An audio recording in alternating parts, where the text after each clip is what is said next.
Here we go, here we go. It is Wednesday, April 29th. Welcome back to Virtual Math. You're getting ready to get your third crack at Fantastic Five for the week. Hopefully everything's been going well for you. Scores on Monday were crazy good.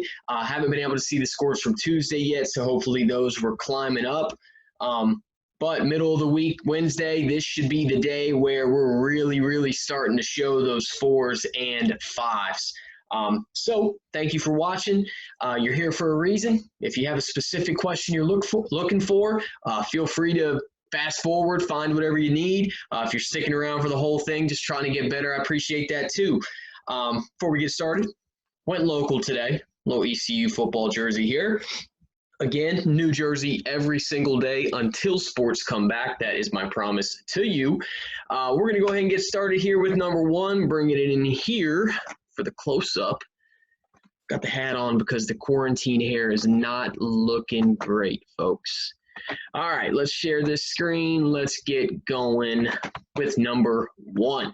All right, we got our protractor. It wants to know what is the measure for the angle below. Like I told you in the previous video, the first thing I'm looking at, I'm ignoring that protractor. It's like it's not even there. I'm looking at the angle. So I'm just looking at that blue angle. I can trace it with my fingers, and I start with the baseline. And that baseline to me is that right angle.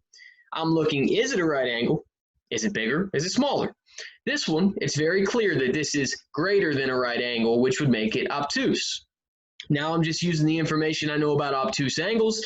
An obtuse angle has to be greater than 90 and less than 180. So now when I look at the protractor, I can eliminate a set of those numbers. If I know that this has to be greater than 90, this top row of numbers here, not even going to look at it. I'm only going to look at that bottom row of numbers. And then it comes down to, if you remember, which way are the numbers moving? Are they increasing or are they decreasing depending on which direction I'm looking at? So I know this is an obtuse angle. I can go ahead and eliminate A. I can go ahead and eliminate B. Those are both acute angles. Don't need to waste my time with it. Now I just have to decide, am I looking at 127 degrees or 133 degrees? So if I'm looking at the angle, and I kind of trace it here with my mouse, this angle falls in between 130 and 120. Now look at how the numbers are moving. Going from left to right, these numbers are decreasing. So I'm going from 150 to 140 to 130, meaning these numbers are getting smaller. So this answer has to be less than 130 degrees, but it has to be more than 120 degrees. If you look at your answer choices, C would be correct because 127 is less than 130, and it's also more than 120. And if you follow the angle and look at where it falls, right halfway in between those two numbers would be right where my mouse is. That would be 125 degrees because it's right there in the middle. If I move over one more spot, that's going up. It would be 126 degrees. Move over one more spot where the angle actually falls. That would be 127 degrees. So that would give you C. Right off the bat with that question, I got it down to a 50-50 shot by just looking at the angle. Then I can actually look at the protractor. That one was really good, like I said on Monday. And that's just a practice one. The more you do that one, the better off you'll be. Practice makes perfect on a question like that. So that's number one. And then moving on to number two. To me, I guess I'd say, even though this is review, all this stuff's review, I'd say number two is maybe the most challenging question on here. And for the rest of the week, because this one I can change up a little bit. It says there are 16 pizzas at the pool party. The boys eat 6 3/5 pizzas, and the girls eat 7 4/5 pizzas. How many pizzas are left? So obviously that word left is important because that means we're going to be subtracting something. Again, here is where you've got options. It's not my way or the highway. If you did it a completely different way, that's fine. But if I know my total is 16, I'd probably just go ahead and add up what I already have, take it away from the total, and that's going to show me what's left. And again, it's not the only way to do it. But here's my boys, here's my girls, and I'm going to take their totals, which were 6 3/5 plus 7 4/5. So me, I always start with the whole numbers. If I go 6 plus 7, that would give me 13. Then I could add my fractions, and I would get 3/5 plus 4/5 to get 7/5. Hopefully when you see that answer, automatically a light bulb's going off, because when you look at 13 and 7/5, you realize you've got an improper fraction there. Anytime we've got an improper fraction, we're going to convert it. We're going to change that to a mixed number. And the way we remember that is fraction bar means divided by. So instead of looking at it as 7/5, you're really looking at it as 7 divided by 5. The only thing I don't like about this is people always tend to forget that whole number that they already have. We know they ate 13 whole pizzas. That's not changing. So you can either circle that or put a star or go ahead and rewrite it. I'm just going to make 7/5 look differently. So if I'm doing 7 divided by 5, I know 5 can go into 7 one whole time, because 1 times 5 gets me to 5. But I needed to get to 7. Whatever my remainder is becomes my numerator. In this case, it would be 2. And I think you may remember doing this back in our very first virtual Fantastic Five videos. My remainder is 2, which becomes my numerator, and the denominator doesn't change. So I still have this 13. Now I just need to add this 1 2/5 to it, which would give me 14 2/5. But that's not the answer, guys. That number right there does not represent what the question's asking. The question wants to know how many pieces we have left. 14 2/5 represents what the boys and girls ate. Now, I do need to know that, because now I can take the total. We can go ahead and eat or subtract those 14 2/5 pizzas, and then we can figure out what's left. Now, when it comes to subtracting fractions or mixed numbers, there are some rules that make it a little bit more complicated than when you're just adding. I always tell my students, you cannot take a fraction unless you have a fraction. Like, I can do 16 minus 14, no problem. But I can't take 2/5 from anything because I don't have a fraction on the other side. So I've got to make this 16 somehow have a fraction. Now, I can't just make one up and put it beside 16. I've got to get it from somewhere. So what I'm going to do is I'm going to take that 16, I'm going to take a whole away. So I'm going to change 16 to 15. Took that whole away. That whole I'm going to put back as a fraction. Now, what the fraction is depends on what your denominator is on the other side. If I'm dealing with fifths on the other side, whatever fraction I put over here has to be in fifths as well. It also has to be equal to 1, because I took 1, I'm going to put 1 back, but as a fraction. This is where knowing those tricks, those facts comes in handy. Anytime your numerator and denominator are the same, it's going to be equal to 1. So if I'm in fifths, that means my numerator has to be 5 as well.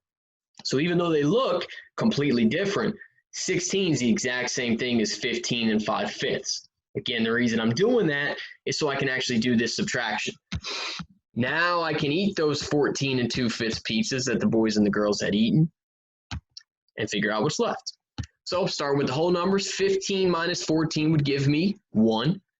Then I'll go 5/5 minus 2/5. That would leave me with 1 3/5, which would give me an answer choice of B. So there is a lot involved in that question. And guys, I could have taken it a step further. It could have been a question where the answer was 1 3/6, and you still didn't see that answer, and then you had to simplify. I'm not saying you're going to have one like that this week. I'm also not saying that you're not going to have one. So let's say you do all that work and you still don't see your answer. I think you'll remember we've talked about the mental checklist before. Take a deep breath. Don't panic. See if you've got something improper. See if you've got something that can be simplified. And maybe there's just a step that you're missing. But number 2, I think I said the answer was B. That might be one to run back and watch again. All right, number 3. There are 365 days in a year. If I am 29 years old, how many days old am I? So visual person, I could see 29 years in my head. 1, 2, 3, 4, 29 circles, 365 in each of those. But when you read this question, you should automatically think, hey, I need to do multiplication instead of that repeated addition. It would take you way longer. So let me get my shared screen up here. All right, we're going 365 times 29. Always starting in the ones place. So we're going to go 9 times 5. We get 45. 5 stays, 4 goes. Don't forget that 4 up there. Looks like an H. It's a 4. Now going across here into the tens place, 9 times 6 gives me 54. Plus 4 more gives me 58. 8 stays, 5 goes. And then we're going across here to the hundreds place. 9 times 3 gives me 27. Plus 5 gives me 32. All right, I've multiplied down at the bottom by the ones place. Now I'm going to multiply by the tens place. So I'm going to start by coming down a line and adding my placeholder. I'm going to put a 0 right there because if I'm starting or if I'm multiplying by the tens place, the very first number I want to put down there is going to go in the tens place. So down here with 2, we're going, let me change my color. We're going 2 times 5, and I can get rid of these 2. 2 times 5 gives me 10. 0 stays, 1 goes. 2 times 6 gives me 12, plus 1 gives me 13. 3 stays, 1 goes. And then going across here, 2 times 3 gives me 6, plus 1 gives me 7. Last step would be to add those numbers together. I don't have much room, so I'm going to kind of do it over here on the side. But if I'm adding in the ones place, 5 plus 0 gives me 5. Tens place, 8 plus 0 gives me 8. Hundreds place, 2 plus 3 gives me 5. And in the thousands place, 7 plus 3 gives me 10. That gives me a total of 10,585. Oops, which would give me the answer choice of, I think it was C. C, good. All right, so you got to stack, you got to multiply. Please don't do repeated addition on that one unless you want to spend 45 minutes solving one question. All right, number 4. Number 4. Should not be missing this question because look, there's only one thing you got to do. Whatever rule it is giving you, check that thing until it doesn't work. If you try the rule, like the rule on this one's minus 13. If you subtract 13 on the very first number and the next number doesn't hit, you're good. Stop. It's not right. If it works the first time, that doesn't mean the answer is correct. Check it again. Check it again. Check that rule all the way down to make sure that it is correct.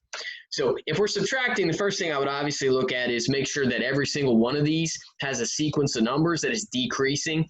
And in this case, they are all going down. So I know they're using subtraction. So what I would do is I would start with A, I'm going to run through it, and then I'm just going to go until I can't go anymore.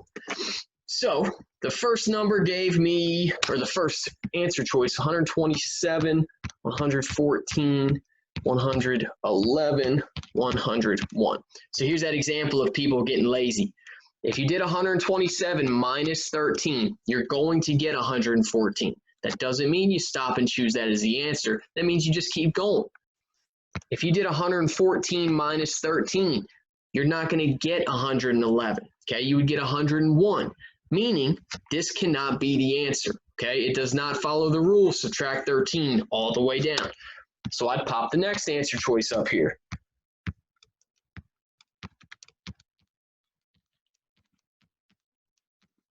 Again, check the rule. 546 minus 13, that would give me 533. But I would check it again. 533 minus 13, that would give me 520. Again, I'm still checking until I can't check anymore. If I did 520 minus 13, yes, that's going to give me 507, which gives me my answer. Now, you can still get this answer right and still be lazy. If you stopped right there, you could have made a mistake. It doesn't hurt to check C and D. It doesn't take you that long. So I'd pop C up here, 99, 86, 83, 70. 99 minus 86, that gives me 13.